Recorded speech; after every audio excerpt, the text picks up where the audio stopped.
Pueden tomar asiento.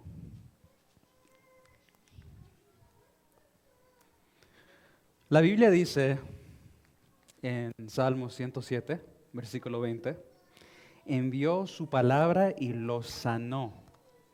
¿Envió su qué? Y los sanó y los libró de su ruina. ¿Cuántos de ustedes tienen la palabra de Dios hoy en la mano? Levanten la mano. ¿Tienen Biblias? Porque hoy vamos a estudiar la palabra de Dios. Hoy vamos a estudiar la palabra de Dios. Y hoy tengo buenas noticias y tengo malas noticias. ¿Me escuchan? Tengo buenas noticias y tengo malas noticias. ¿Cuál quieren oír primero? ¿Cuántos quieren la mala noticia primero? Les voy a decir la buena noticia primero. Las buenas noticias que tengo para ustedes es que Jesús viene pronto. Pero las malas noticias que tengo es que no ha llegado todavía. Las buenas noticias es que Jesús viene pronto, pero las malas noticias es que tenemos que sufrir un poco antes de que venga. Hermanos, me van a tener que disculpar que a veces se me enredan las palabras en español. Entonces ustedes tienen derecho de corregirme cuando no me puedo explicar bien en español. Aunque yo crecí hablando los dos idiomas, yo domino el inglés un poco mejor cuando se trata de predicar.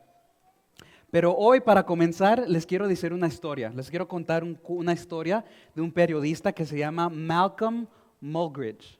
¿Cuántos de ustedes conocen al periodista Malcolm Muggeridge? ¿Han escuchado de él? Él era un famoso periodista de los 1900. Imagínate esto.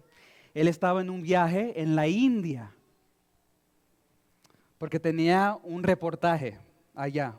Y una mañana él decidió que para disfrutar el amanecer, él se iba a meter en el río.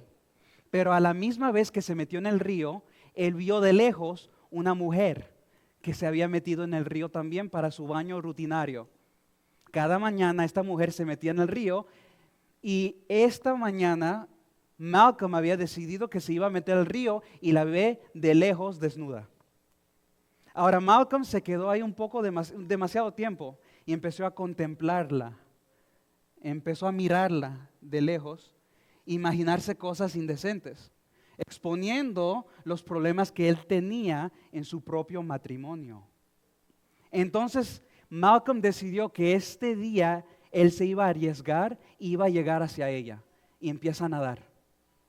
Y él empieza a nadar como un loco, imagínate, nadando hacia ella, nadando, y él por fin llega hacia ella y aterrorizado, ella se da la vuelta y él ve que a ella le falta un ojo, le falta dientes y tiene llagas y cicatrices en la cara señalando lepra. Y cuando él la ve, él pega un grito y dice, ¡qué asco esta mujer leprosa! ¡Qué asco! Y de inmediato Dios le dice en su mente, no Malcolm, qué asco tu lepra, Malcolm. Qué asco la lepra de tu corazón. Hermanos y hermanas, estamos viviendo en los últimos días. Pero nosotros tenemos un problema. Tenemos una lepra que a veces nos engaña. Tenemos una lepra que a veces nos guía hasta hacia falsas cosas que nos ponen en peligro.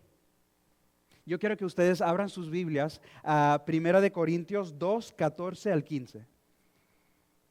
1 Corintios 2, 14 al 15.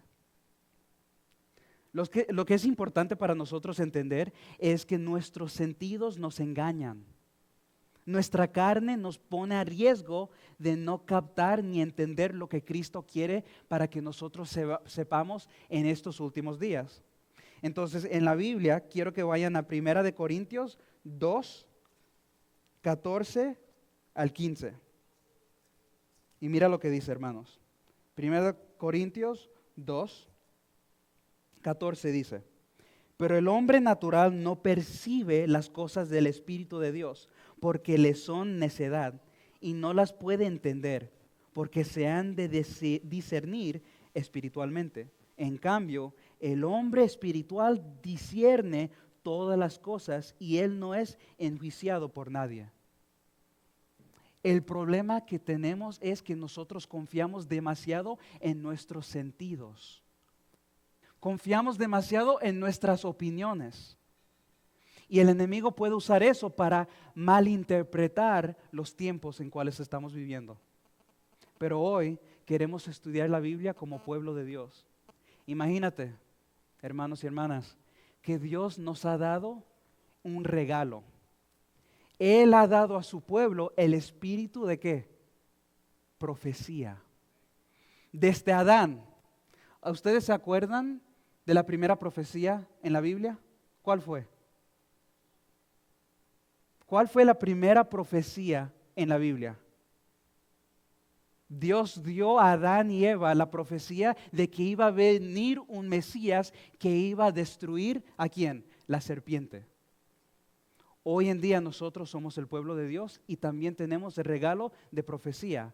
Pero si confiamos demasiado en nuestra carne y nuestros sentidos, nos vamos a ser engañados.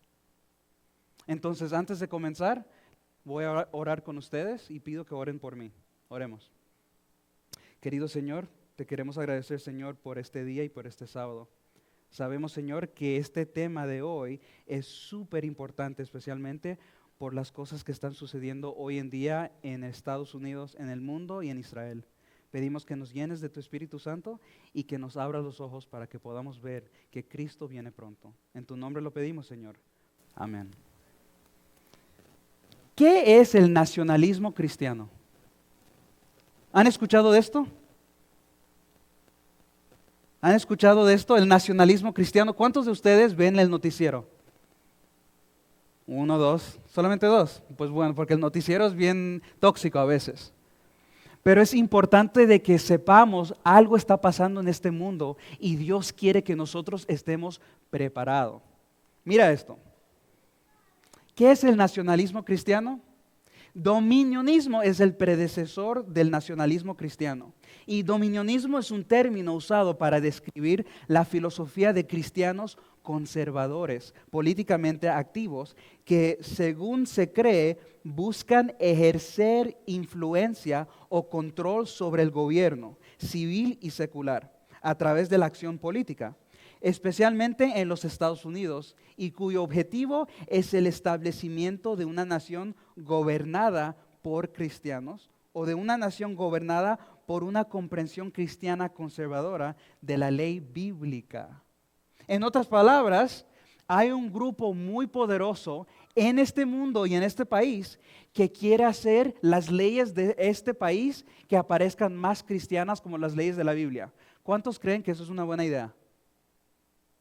Nadie cree. ¿No creen que es buena idea? Ustedes son buenos estudiantes de profecía. Mira, yo quiero que ustedes miren esto. La Biblia nos está advirtiendo de algo y yo quiero que vean este video para que vean lo que está pasando en estos tiempos. Donald Trump se está retratando a sí mismo como un salvador religioso. Él dice que el día de las elecciones será el día de la visibilidad cristiana. Trump ha comparado repetidamente sus juicios penales con la crucifixión de Jesús. Ha promovido videos que llaman a su reelección el momento más importante en la historia de la humanidad, y que lo describen como un gobernante divinamente designado, un pastor para la humanidad que nunca los abandonará ni los desamparará. Así que, Dios hizo a Trump. Él afirma ser un guerrero santo contra un ataque imaginario al cristianismo. Dicen, quieren derribar cruces, pero nadie tocará la cruz de Cristo bajo la administración Trump. Te lo juro. Incluso está vendiendo su propia versión de la Biblia. ¿Debemos hacer que Estados Unidos ore de nuevo? Trump está jugando con un creciente movimiento nacionalista cristiano blanco dentro del Partido Republicano. ¿Probablemente deberíamos ser nacionalistas cristianos? Los nacionalistas cristianos creen que la ley del país no es la Constitución, sino la ley de Dios tal como ellos la interpretan. Los partidarios de Trump son cada vez más abiertos en sus llamados a reemplazar la democracia con una teocracia maga. La iglesia debe dirigir el gobierno, y estoy cansado de esta separación de iglesia y Estado. Éramos una nación cristiana. Deberíamos ser una nación cristiana. Bienvenidos al fin de la democracia. Estamos aquí para derrocarla por completo. No llegamos hasta el final el 6 de enero, pero lo haremos. Nos esforzaremos por deshacernos de ella y reemplazarla con esto de aquí. Eso era una cruz, él la sostenía. La idea de que la voluntad de los votantes es irrelevante, porque Dios ha ungido a Trump, fue un mensaje recurrente en los esfuerzos por anular las elecciones de 2020. La combinación de fascismo y nacionalismo cristiano se llama cristofascismo, término utilizado por primera vez hace medio siglo por la teóloga Dorothy Soul. Los fascistas llegan al poder caracterizando a sus oponentes como infrahumanos. Los cristofascistas van un paso más allá al presentar a los oponentes no solo como infrahumanos, sino como personas realmente demoníacas como Nancy Pelosi. Enmarcar a los oponentes como enemigos de Dios hace que la violencia contra ellos no solo parezca justificable, sino divinamente sancionada y casi inevitable. Vamos a ponernos la armadura de Dios.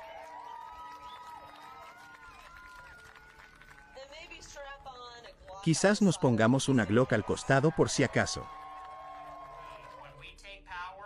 Cuando tomemos el poder, se les debe aplicar la pena de muerte.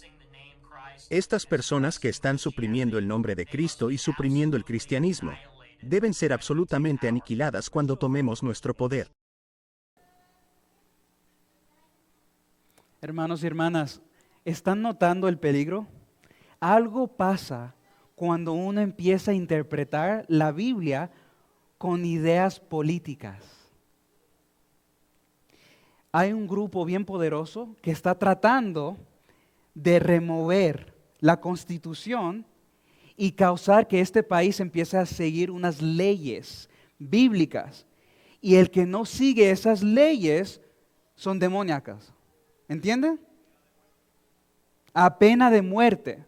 Y por eso hoy vamos a estudiar la Biblia juntos, porque yo les quiero mostrar algo súper importante para que podamos entender Apocalipsis. Vamos a estar estudiando la diferencia entre la cristianidad de trueno y la cristianidad de Jesús. Yo le preguntaba a Marisol antes de empezar, ¿cuáles eran los hijos de trueno? ¿Quiénes eran los hijos de trueno? ¿Se acuerdan? ¿Cómo se llamaban? Juan. ¿Y quién más?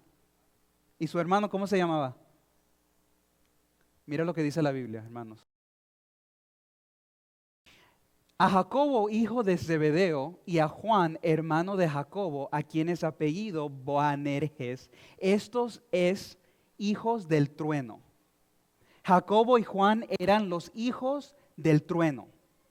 Y esto es muy importante porque vemos que, mira, en el próximo versículo, entonces le acercó la madre de los hijos de Zebedeo con sus hijos, postrándose ante él y pidiéndole algo. Y le dijo, ¿qué quieres?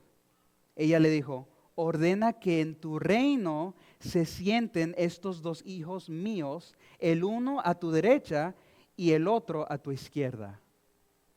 ¿Se acuerda que cuando Jesús iba a morir, estaban discutiendo los discípulos? ¿Se acuerdan de eso?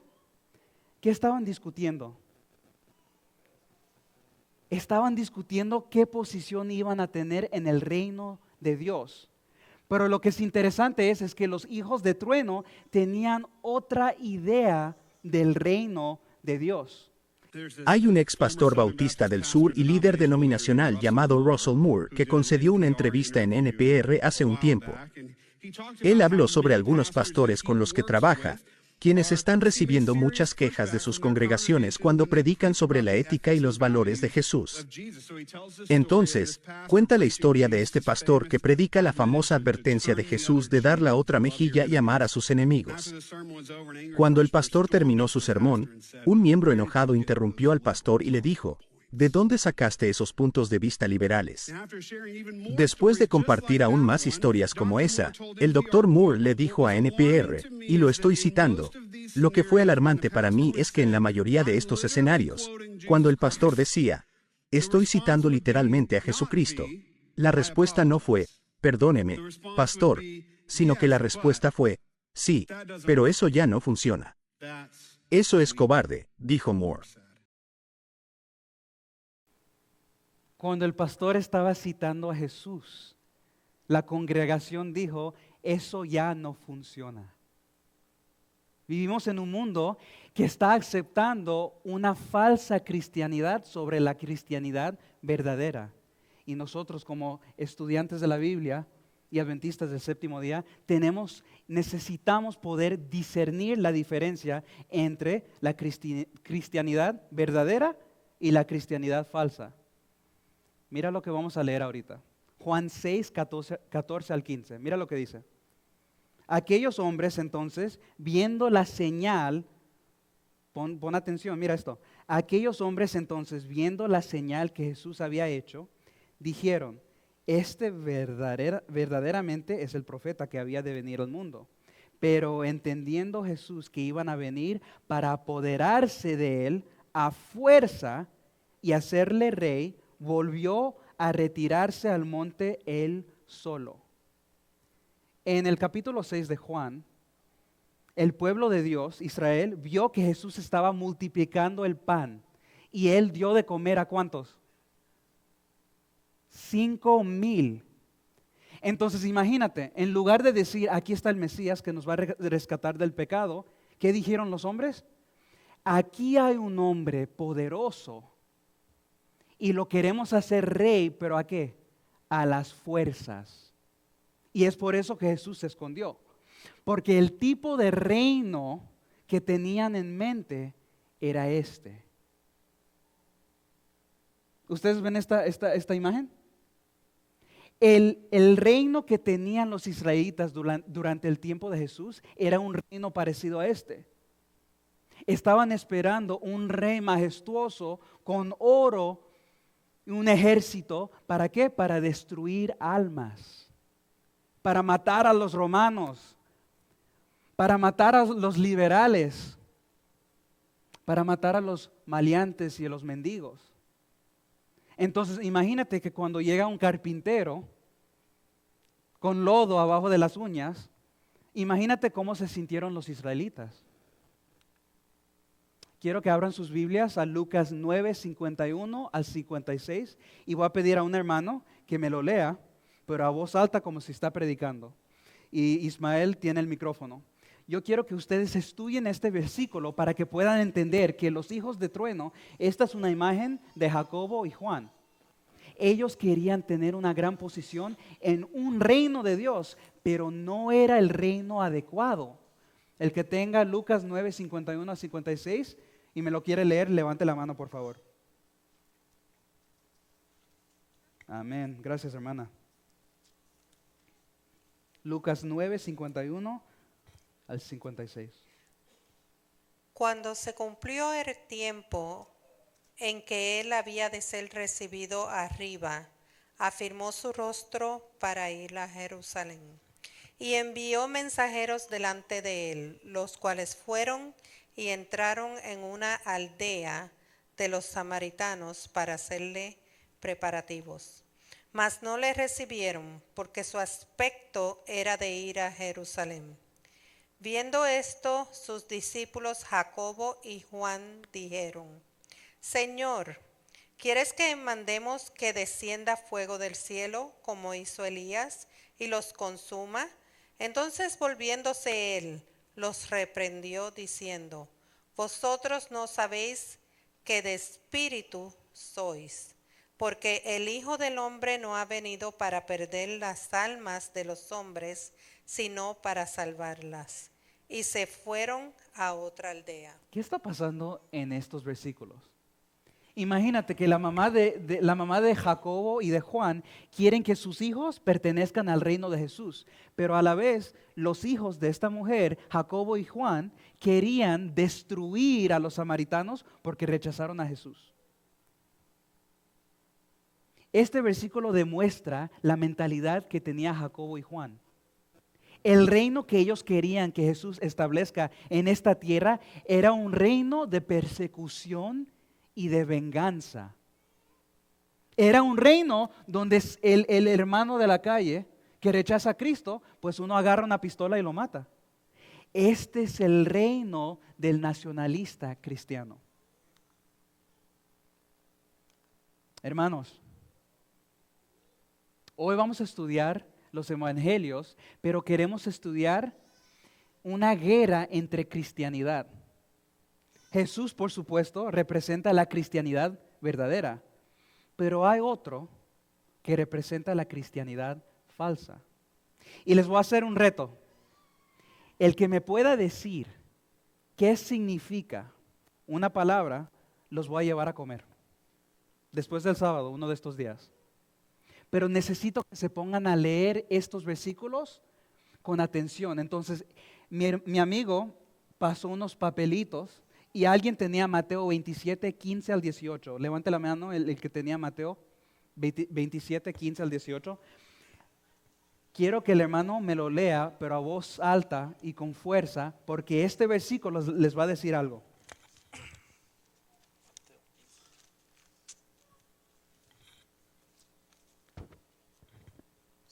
Mateo 27, 15 al 18 y después del 20 al 26.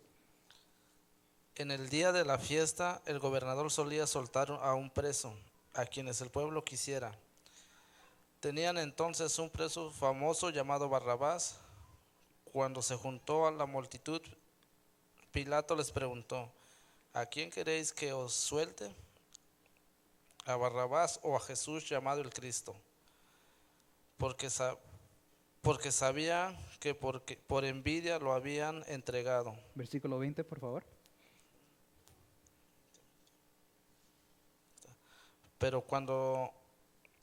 Pero los principales sacerdotes y los ancianos persuadieron al pueblo para que pidiesen a Barrabás y matasen a Jesús. Cuando el gobernador preguntó: ¿cuál de los dos queréis que os suelte? Ellos respondieron: a Barrabás. Pilato les dijo: entonces, ¿qué haré con Jesús llamado el Cristo? Todos dijeron: sea crucificado. El 26. Hasta el 26. Pilato preguntó: ¿qué mal ha hecho? Pero ellos gritaban más diciendo: sea crucificado. Viendo Pilato que nada adelantaba, antes aumentaba el alboroto, pidió agua, se levantó las manos ante el pueblo y dijo: soy inocente de la sangre de este justo. Allá vosotros, respondió todo el pueblo: su sangre sea sobre nosotros y todos nuestros hijos. Entonces soltó a Barrabás y, habiendo azotado a Jesús, le entregó para que fuera crucificado. ¿A quién soltaron en esta historia? Hermanos, ¿notaron que en el versículo 20 persuadieron al pueblo a escoger a quién? Los sacerdotes persuadieron al pueblo de Dios a escoger a Barrabás. Entonces tengo una pregunta para ustedes. ¿Qué significa Barrabás? El que me dice qué significa Barrabás, los llevo a comer. ¿Qué significa Barrabás? Dulce no puede porque yo le dije. Hermanos, sigamos leyendo. El que tenga el papelito Marcos 15, 6 al 15, que me lo lea a voz alta con fuerza. Porque imagínate esto, Ismael, el hermano aquí, tiene la mano arriba. Porque imagínate esto, hermanos. El pueblo de Dios que debe de predicar el evangelio decide que quieren crucificar al Mesías, al Dios Todopoderoso, y prefieren tener a Barrabás. Ahora van a notar que estos versículos explican que Barrabás era un personaje muy interesante. Hermano, léame Marcos 15, 6 al 15. Es el mismo que el hermano. Sí, es el mismo, pero en el libro de Marcos. Ok. Léamelo, por favor. Es el 6, ¿verdad? Sí, señor. En el día de la fiesta les soltaba un preso cualquiera que pidieran. Había uno que se llamaba Barrabás, preso con sus compañeros de botín, que había cometido homicidio en una revuelta. Ahora, espérate un momento, porque noten que Mateo no habían dicho que él había cometido ¿qué? Homicidio. Entonces, la razón por la cual estamos leyendo la misma historia en diferentes evangelios es porque es como un rompecabezas. Dios repite las cosas para que nosotros podamos entender. En Mateo dice Barrabás, pero en Marcos dice que Barrabás era ¿qué? Un asesino. Siga, hermano, por favor. Viniendo la multitud comenzó a pedir que hiciera como siempre les había hecho. Pilato le respondió diciendo: ¿queréis que os suelte al rey de los judíos? Porque sabía que por envidia lo habían entregado los principales sacerdotes. ¿Sigue? Sí, señor, hasta el 15. Pero los principales sacerdotes incitaron a la multitud para que les soltara más bien a Barrabás. Respondiendo Pilato les dijo otra vez: ¿qué pues queréis que haga del que llamáis rey de los judíos? Y ellos volvieron a gritar: crucifícalo. Pilato dijo: pues, ¿qué mal ha hecho? Pero ellos gritaban aún más: crucifícalo. Pilato, queriendo satisfacer al pueblo, le soltó a Barrabás y entregó a Jesús después de azotarlo para que fuera crucificado. Entonces los soldados lo llevaron dentro del atrio, esto es, el pretorio. Reunieron a toda la compañía, lo vistieron de púrpura. Muy bien, muy bien. Lo vistieron de púrpura. Entonces están notando que cada versículo está dándonos más detalles. Ahora yo voy a leer Lucas 23, 18. Y mira lo que dice. Lucas 23, 18. Búsquenlo en sus Biblias. Porque yo quiero que ustedes me digan qué significa Barrabás. Y no se pongan a buscarlo en Google. Yo quiero que me digan, porque mira esto. Barrabás ya sabemos que era un asesino. Era un asesino. Pero imagínate que el pueblo de Dios está tratando de persuadir, los sacerdotes están tratando de persuadir al pueblo de Dios que escojan un asesino sobre el Hijo de Dios. Algo anda mal aquí. Entonces en sus Biblias busquen Lucas 23 y yo voy a empezar a leer el 18. Pero toda la multitud dio voces a una diciendo: fuera con este, suéltanos a Barrabás. Este había sido encarcelado por una sedición en la ciudad y una muerte. Versículo 23 sigue y dice: pero ellos insistían a gran voz pidiendo que fuese crucificado y sus gritos prevalecieron. Entonces Pilato sentenció que se hiciese lo que ellos pedían. Soltó al que habían pedido, que estaba en la cárcel por sedición y muerte, y entregó a Jesús a la voluntad de ellos. Barrabás era ¿cómo era? Un sedicionista, creo que se dice. Era un rebelde, un asesino. Yo les quiero decir algo, mira.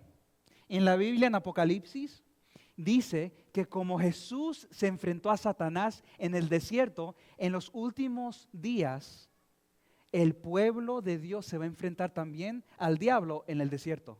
¿Están listos para eso? ¿Cómo piensan ustedes que apareció el enemigo a Jesús en el desierto después del bautismo de Jesús en Mateo 4? Se parecía como un diablo, ¿no? Con cuernos y una cola larga, ¿sí o no? ¿Qué dice la Biblia en 2 de Corintios 11, 14? Que Satanás aparece como un ángel de luz. Hermanos, lo que dice la Biblia es que el pueblo de Dios también puede ser engañado si no tenemos cuidado a quién estamos escuchando. Necesitamos entender y estudiar la Biblia. Nos falta un versículo y después les digo. Juan 18, 39 al 40. Abran sus Biblias a Juan 18, 39 al 40. Quiero mostrarles algo. Juan 18.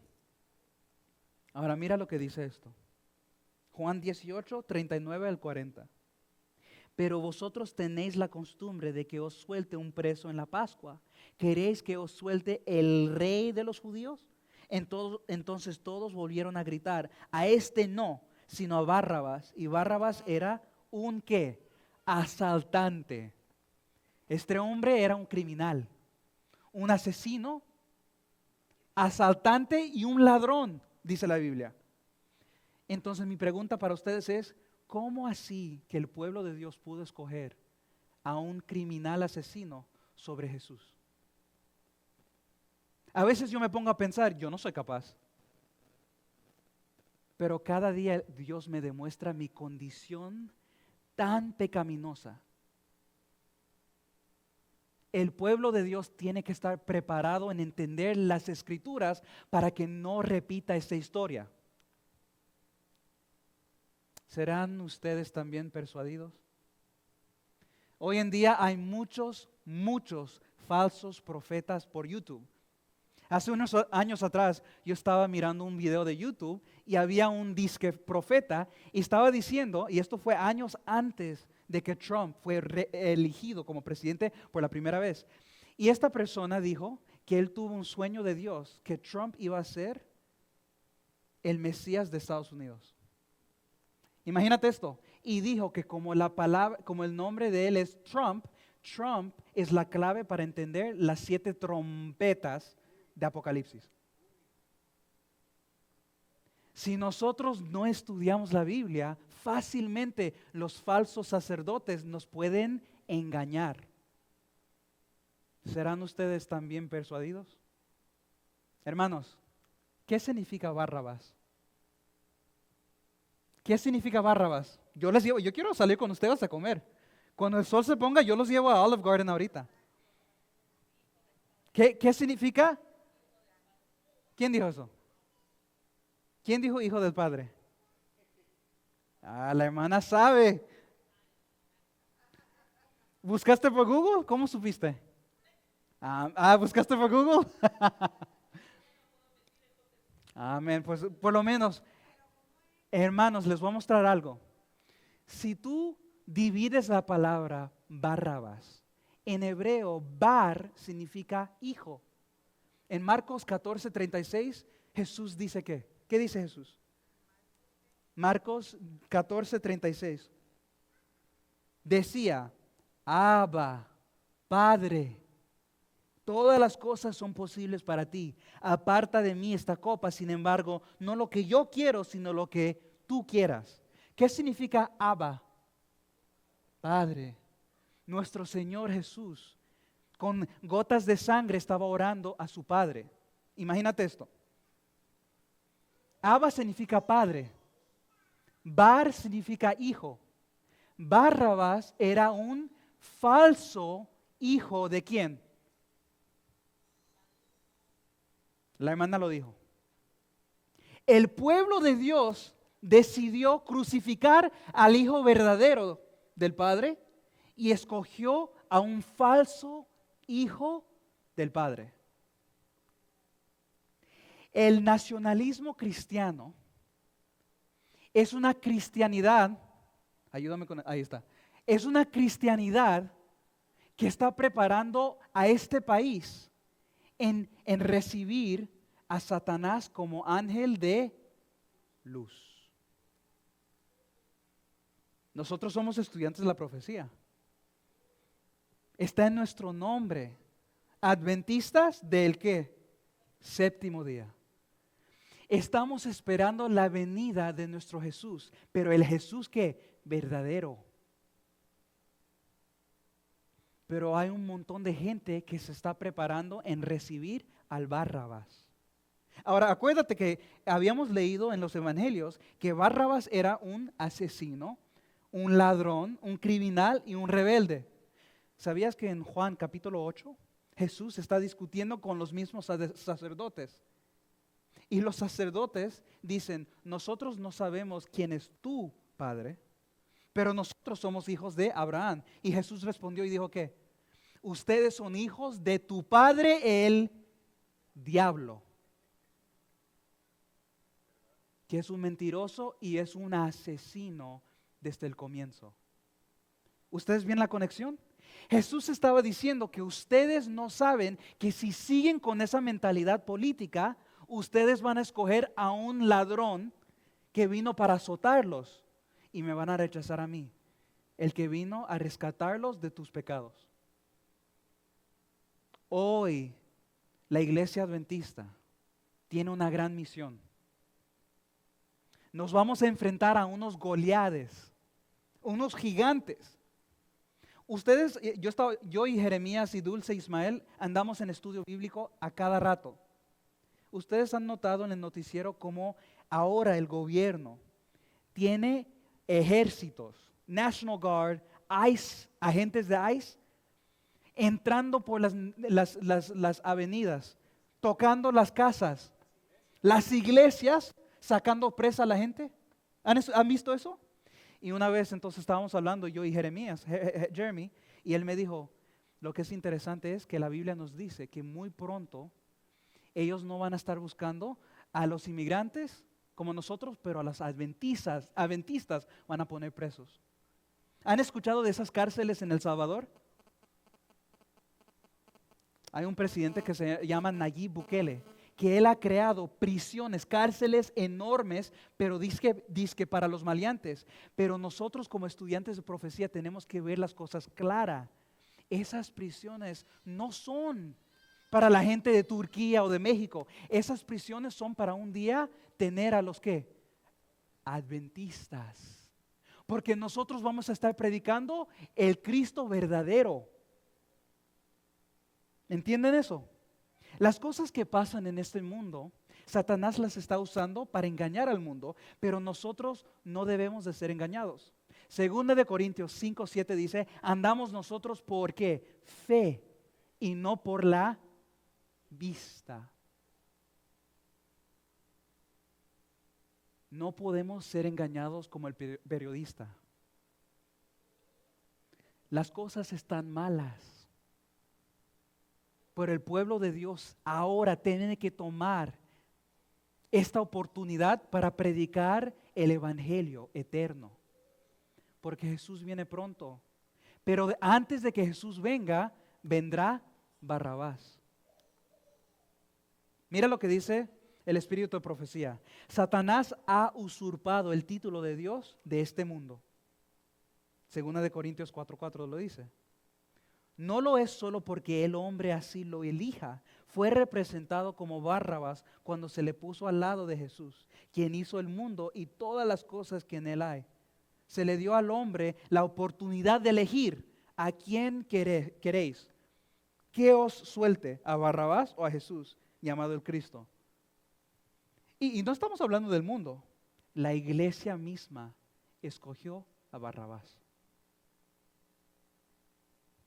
Cuando nos enfrentemos al desafío final, para poder estar preparados para ese desafío, cada día nosotros tenemos que escoger a Cristo Jesús sobre Barrabás. Es una decisión constante. Mira lo que dice el espíritu de profecía aquí. El espíritu mentiroso que sedujo a Eva en el Edén encuentra aceptación entre la mayoría de los habitantes de la tierra hoy en día. Incluso el mundo cristiano se niega a ser convertido por el Espíritu de Dios, pero escucha al príncipe de las tinieblas que les presenta disfrazado de ángel de luz. Este Barrabás tiene mucho éxito porque él usa seducciones que te atraen por los sentidos. No podemos escoger a Barrabás, hermanos y hermanas. Jesús está por llegar. Yo me emociono de hablar de esto con mis amigos. Jesús viene pronto, pero el problema es que Satanás quiere que el pueblo de Dios esté tan dormido que cuando los sacerdotes falsos vienen a tus puertas, les engañan para que escojan un falso hijo del Padre. Les advierto a nuestro pueblo que justo entre nosotros algunos se apartarán de la fe y prestarán atención a espíritus seductores y doctrinas de demonios. Y por medio de ellos la verdad será hablada mal. Yo tengo unos amigos. Y no es para ofenderlos para nada, porque yo los amo mucho. Y gracias a Dios, Dios está trabajando. Pero ellos saben más de cuántos goles Ronaldo y Messi han tenido que el libro de Daniel. Ellos se saben más del fútbol, se saben más de la música que de la profecía de la Biblia. Y cuando hacemos eso, cuando cometemos ese error, fácilmente el enemigo puede usar eso para engañarnos en escoger a Barrabás. Ahora en nuestro mundo, se está haciendo la elección. Barrabás, Barrabás. Pero ¿qué se hará con Cristo? Crucifícalo, dicen. Esto se está repitiendo en nuestro mundo hoy. ¿A quién estamos eligiendo individualmente? Estamos demostrando nuestra elección. El orgullo nacionalista, el orgullo de raza o el orgullo de cultura nos puede poner a riesgo en rechazar a Jesús. En escoger el más orgulloso de todos, que es el falso hijo del Padre, Satanás. ¿Cuántos de ustedes son puertorriqueños aquí? Levanten la mano. Okay. ¿Cuántos de ustedes son colombianos aquí? Levanten la mano. ¿Cuántos de ustedes son mexicanos aquí? Levanten la mano. Amén. ¿Cuántos de ustedes son haitianos aquí? Levanten la mano. Yo conozco a la gente latina. Nosotros latinos somos bien orgullosos. ¿Quién de aquí es de Guatemala? Levante la mano. Yo he estado manejando por Valdosto. Solamente he tenido 4 meses aquí en esta ciudad. Y yo he conocido nicaragüenses, guatemaltecos, hondureños, haitianos, jamaiquinos, mexicanos, salvadoreños. Y los americanos también son bien orgullosos.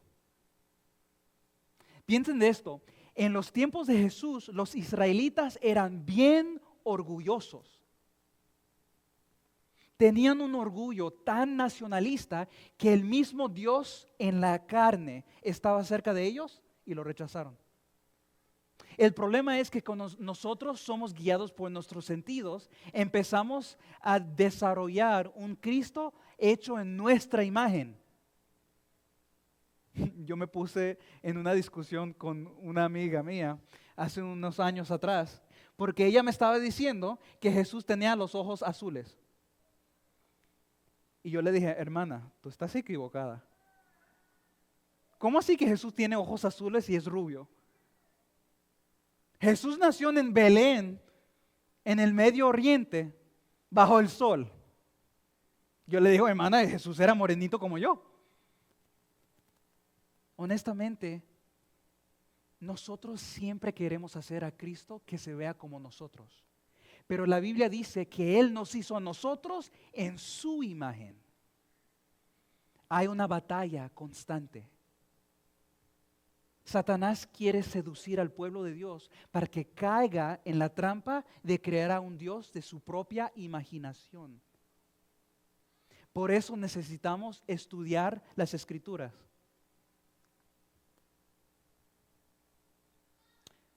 En 1 Samuel 8, 19 al 21, este versículo es muy interesante. ¿Se acuerdan que por muchos años Israel tenía jueces? Israel tenía jueces, pero se cansaron de tener jueces. ¿Ustedes se acuerdan cuál era el último juez de Israel? ¿Cómo se llamaba? Él era el único que fue juez, sacerdote y profeta. ¿Quién fue? Samuel. Mira lo que dice 1 Samuel 8, 19 al 21. Pero el pueblo no quiso oír la voz de Samuel y dijo, no, sino que habrá rey sobre nosotros y nosotros seremos también como ¿qué? Como todas las naciones. Y nuestro rey nos gobernará y saldrá delante de nosotros y hará nuestras guerras. Y oyó Samuel todas las palabras del pueblo y las refirió en oído de Jehová. Y después, en unos capítulos, Jesús dice, escucha la voz del pueblo, porque ellos no les ha rechazado a ti, Samuel, pero me ha rechazado a mí como su rey. Nosotros tenemos un rey todopoderoso y se llama Jesús. Y Él está queriendo cambiarlos a ustedes a la imagen de Dios. Él no quiere que sigamos con esta cristianidad de trueno.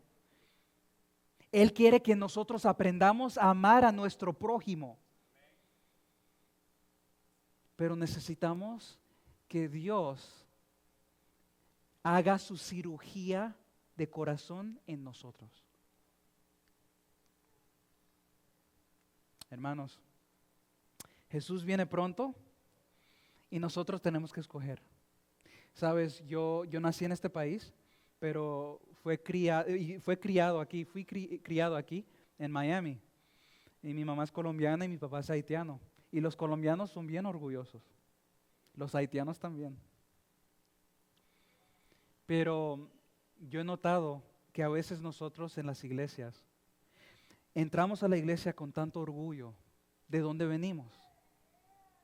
Nuestra cultura es fuerte y es bonita.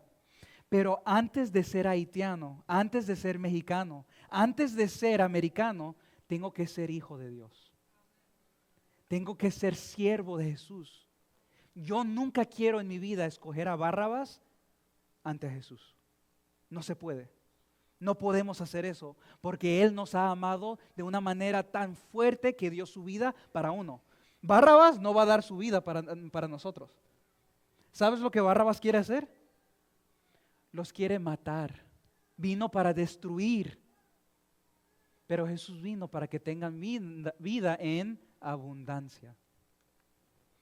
Entonces pusimos aquí en este slide, ¿viva la raza o vivo en Cristo?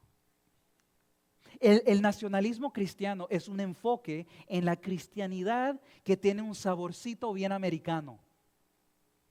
Porque este país va a llegar al punto donde va a tener y establecer leyes que quieren que tú seas un cristiano, pero un cristiano a su manera. Y por ese medio vendrá la ley la ley dominical. Ya voy a terminar, pero miren esto. Hechos 17, 5 al 9 dice: entonces los judíos que no creían, teniendo celos, tomaron consigo unos ociosos, hombres malos, y juntando una turba, alborotaron a la ciudad. Yo quiero que ustedes lean esto conmigo, pero con los ojos de profecía. Esto pasó en Hechos. Pero pueden leer esto y van a ver que va a suceder en nuestro tiempo muy pronto. Mira esto. Ociosos hombres malos y juntando una turba alborotaron a la ciudad de Valdosta. Y asaltando la casa de Jeremy, procuraban sacarlos al pueblo. Pero no hallándolos, trajeron a Jason y algunos hermanos ante las autoridades de la ciudad, gritando: estos que trastornan el mundo entero también han venido acá, a los cuales Jason ha recibido. Y todos estos contravienen los decretos de César, diciendo que hay otro rey, Jesús. Estos judíos se habían enojado tanto con los discípulos de Jesús, porque el pueblo de Dios estaba predicando Cristo, Cristo, pero los judíos estaban diciendo César, César. ¿Han notado que hay muchos cristianos que son tan cristianos que predican solamente Trump, pero ni hablan de la Biblia? Ese es el nacionalismo cristiano.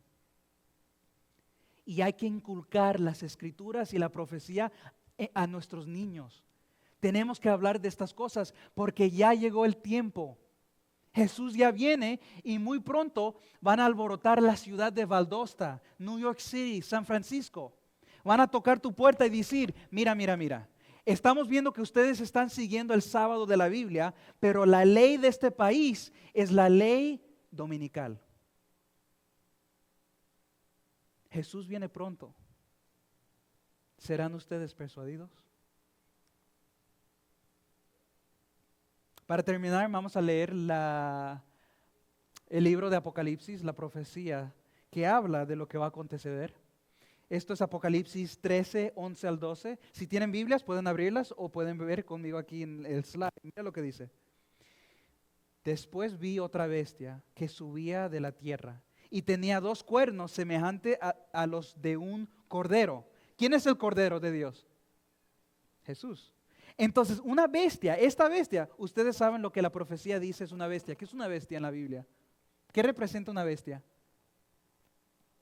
Un poder, una nación, un reino. Entonces, hay un reino que viene de la tierra que tiene cuernos como un cordero, pero habla como un dragón. ¿Quién es el dragón en la Biblia? Satanás. Entonces, aparece ser cristiano, pero habla como un diablo. ¿Han conocido esos tipos de cristianos? Ustedes los conocen, yo los conozco. Yo antes era un cristiano así, que dice que yo iba a la iglesia y yo amaba a mi Cristo, pero hablaba como un dragón.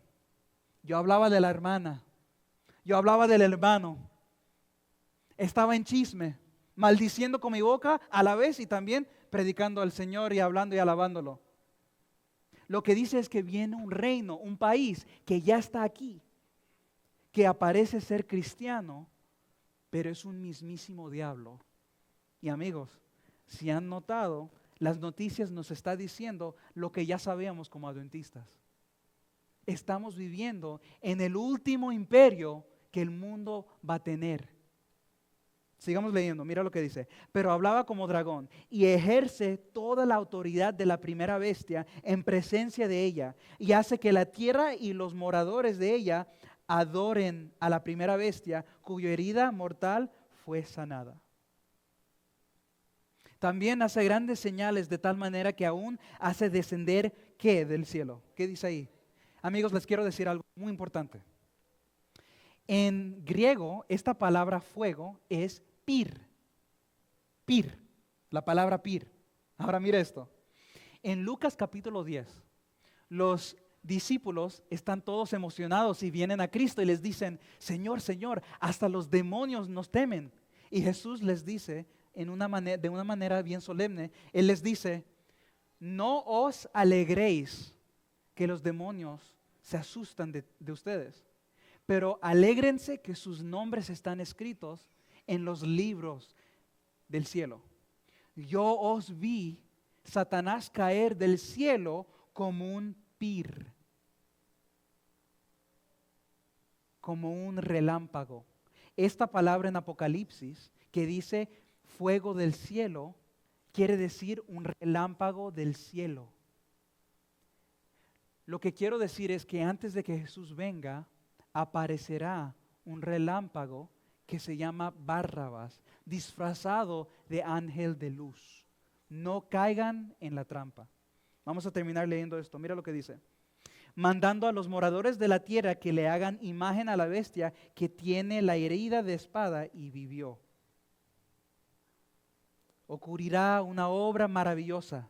Ministros, abogados, doctores que han permitido que estas falsedades dominen su espíritu de discernimiento, se convertirán ellos mismos en engañadores, unidos a los engañados. Hay gente en posiciones altísimas en el gobierno que están trabajando para ponernos en la cárcel porque estamos adorando al Cristo verdadero en el día que tiene las Escrituras. Les voy a mostrar un video más, nos falta un video. Algo que de verdad fomento es la idea de revigorizar, donde sea posible, las leyes de descanso sabático. No veo que esto sea algo que deba manejarse con una gran regla federal. Más bien, es una cuestión de leyes estatales y locales. Estas leyes deberían volver a ser tan específicas como lo eran antes. De hecho, esta era la norma, según mis investigaciones, en el tiempo de Constantino y su reconocimiento del cristianismo en el Imperio Romano. En ese entonces, hubo una tradición bastante consistente en la civilización occidental de tomarse el domingo libre de actividades comerciales. Esta tradición, por supuesto, tiene raíces no solo en el cristianismo, sino también en el judaísmo. La importancia de guardar el sábado y tener un tiempo designado. Este tiempo no es solo para descansar en el sentido de abstenerse del trabajo, sino que es un descanso para pasar tiempo con Dios, para adorarlo. Es también un descanso para estar con la comunidad e incluso, a veces, para pasar tiempo en familia. La falta de tiempos de descanso bien definidos y compartidos es una de las cosas que más daño ha hecho al mundo laboral y a nuestra forma de pensar sobre el trabajo.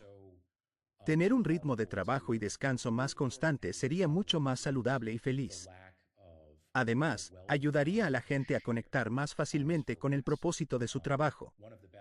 Poder tomarse un respiro te permite ver tu labor como un servicio a Dios, a la familia y a la comunidad, en lugar de esa extraña mezcla de medio descanso y medio trabajo en la que todos parecemos estar inmersos constantemente. Hermanos, este hombre lo acaban de elegir para trabajar en nuestro gobierno como el líder del departamento de labor. Y adivine qué día él quiere poner como el día de descanso para que sea ley en esta tierra. Adivine qué día. El domingo. Lo acaban de elegir la semana pasada. Jesús viene pronto y Él nos invita que nosotros nos entreguemos a Él por completo, estudiando su palabra para que no escojamos a Barrabás. A través de los dos grandes errores, la inmortalidad del alma y la santidad del domingo, Satanás llevará a la gente bajo sus decepciones. Mientras que él primero sentó la base del espiritismo, el segundo crea un vínculo de simpatía con Roma. Los protestantes de los Estados Unidos serán los primeros en tender la mano a través del abismo para estrechar la mano del espiritismo. Se inclinarán sobre el vacío para unirse a la potencia romana. Y bajo la influencia de esta triple unión, este país seguirá los pasos de Roma al pisotear los derechos de la conciencia. Jesús viene pronto, hermanos. Y algo está pasando ahorita que nos debe de emocionar. ¿Cuántos de ustedes están emocionados para el tiempo de angustia que ya viene pronto? Siempre cuando yo digo eso, mucha gente dice, ni loco, tú estás loco. Que tú estás emocionado para el tiempo de angustia, ¿qué te pasa? Pero es que, honestamente, ya quiero ir a mi hogar celestial. ¿Y sabes qué? La Biblia nos promete que Dios nos va a proteger cuando sucedan estas cosas. Lo que necesitamos es que necesitamos enamorarnos del gran esposo. ¿Y nosotros quiénes somos? Somos la iglesia, somos la esposa de Dios. ¿Cómo se dice bride en español? La esposa. Les voy a contar un ejemplo. Les voy a dar un ejemplo antes de terminar. Imagínate que el esposo está aquí, parado, listo para casarse. Jesús está emocionado. Y empiezan a tocar la música y empieza a caminar la esposa hacia el esposo. Y empieza a caminar y tú sabes que ella tiene el velo y el esposo está todo llorando, esperando para poder quitarle el velo para darle un beso. Y de repente, mientras ella está caminando hacia él, el teléfono de ella empieza a sonar en la iglesia. Y el exnovio de ella le manda un mensaje y le dice, te extraño. Y ella va, ve el mensaje y se va, dejando el esposo plantado. Muchas veces nosotros como cristianos estamos haciendo lo mismo a Jesús. Jesús se quiere casar con nosotros, su pueblo, su iglesia, pero nosotros estamos pasando tanto tiempo en el mundo que ahí está Jesús esperando para la esposa, esperando para que la iglesia refleje su carácter. Jesús viene pronto y Él está esperando para ustedes. Oremos. Querido Jesús, te queremos agradecer por todo lo que has hecho por tu pueblo, Señor. Sabemos que tú vienes pronto, Señor, y que quieres preparar nuestro corazón, quieres preparar nuestra mente, quieres transformarnos para que un día podamos tener ese nuevo cuerpo. Pero tú quieres que nosotros nos entreguemos a ti por completo. Entonces hoy, como tu pueblo, Señor, oramos hacia ti pidiéndote, Señor, que tú nos tomes y nos cambies, que nos des un nuevo espíritu y que nos des un nuevo corazón, Señor. Prepáranos para la segunda venida de Cristo. En Jesús te lo pedimos. Amén.